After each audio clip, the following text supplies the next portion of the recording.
respecto al cemento, el hormigón, donde estamos removiendo todo lo que es la pintura y el hormigón viejo para luego hacer el sistema de pañete nuevamente, vaciado de polvo.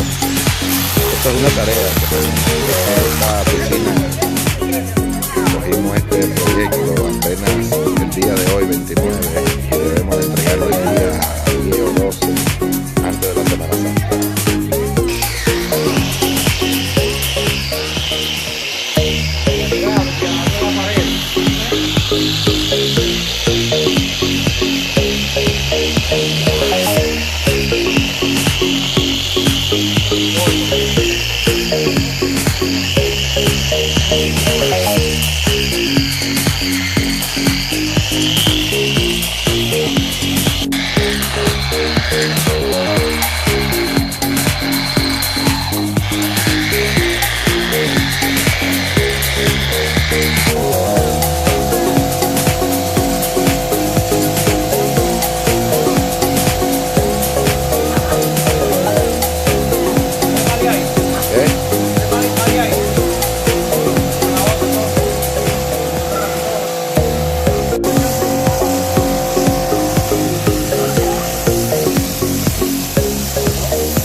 Es la fase que lleva el jacuzzi Lotte Las Caobas. Apenas hoy tenemos jueves. Tenemos 7 días de haber iniciado el trabajo de remodelación de este jacuzzi. Ya vamos en esta fase. Esperamos tenerlo listo para el martes santo, antes de las vacaciones de Semana Santa, así como lo decimos. Estamos realizando la aplicación de un aditivo para completarlo. Se prepara con una mezcla. Tenemos la fórmula, como dice el ingrediente secreto. Eso garantiza que la pintura final, cuando se esté aplicando, agarre fuertemente del contacto, ya que el tipo de pintura que se aplica en la especie